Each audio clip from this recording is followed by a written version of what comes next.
Inspector General of Police Joseph Boynet flew this morning to the ground, and we also have our reporters heading to Garissa. We will be joining them live later, but for now we have our nation correspondent in Garissa, Abdul Malik Hajir, on the line. Abdul, what's the latest? Abdul Malik, can you hear me? Yes. Yeah, what is the latest? What is the latest? Latest is that we can't know so far the casualties, but so far we know we got the information. I personally have seen two bodies, or say the two guards who have been at the university at the entrance were shot dead. Their body it was still there. Situation currently is so intense. Police have come down off the area.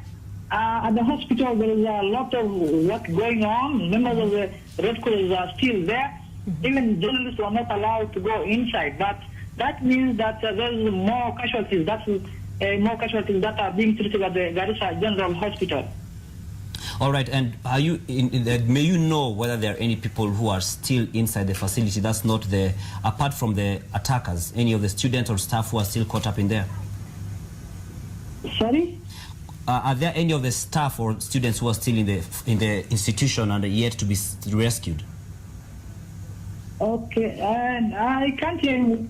The students are still all up inside. We also got to talk to some of the students who ran from the place. They were still like, because they were caught up while sleeping. Some of them were partially naked. So they have already been taken to the Garissa police station. Inside, we are being informed by some of the officers who have been to the place that the streets, like these attackers, have taken hostage of the students because they are said to be around the hostage where students live. Abdul Malik, do we have the Red Cross setting camp in the area?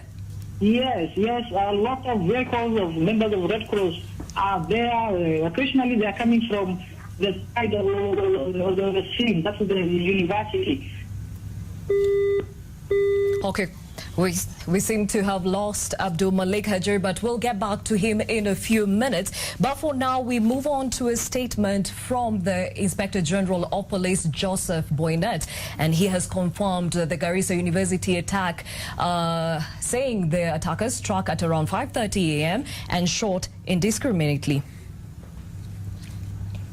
Inside the university compound, the IG says police officers who were guarding the students' hostels responded and engaged the attackers, who retreated and entered the hostels. He says reinforcements were sent to the university and have been trying to flush out the gunmen, and the police IG has already flown to Garissa and is part of a high-level delegation of security officials that includes that of Interior Cabinet Secretary Joseph Kaisari, among others.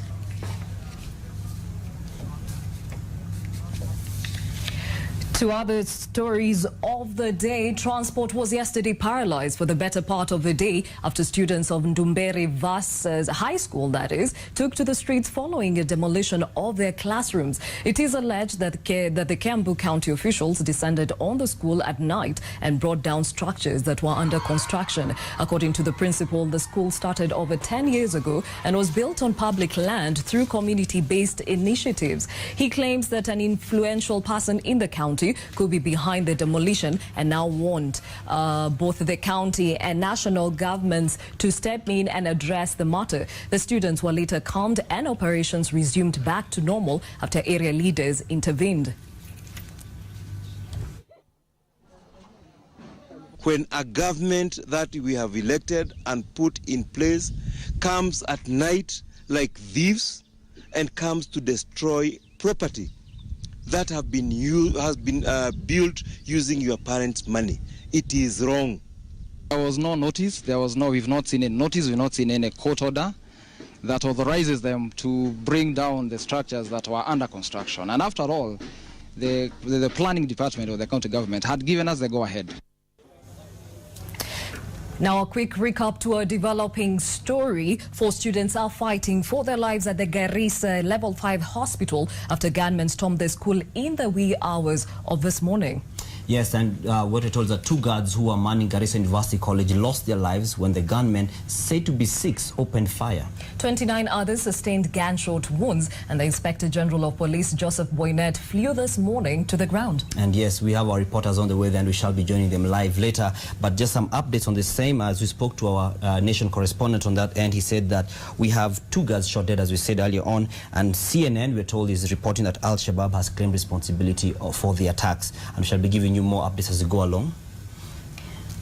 And Abdul Malik also mentioned that police have cordoned off the area. There are reports of hostages, but as we said, we'll give you more details as and when they get to us. And actually, there's just a tweet from the Ministry of Interior that says an update is that of the 4 hostels, 3 have been evacuated, and the attackers have been cornered in 1 hostel, and the operations continue. That's a tweet from the Ministry of Interior that says of the 4 hostels, 3 have been evacuated, and the attackers have been cornered in 1 hostel, and the operations continue.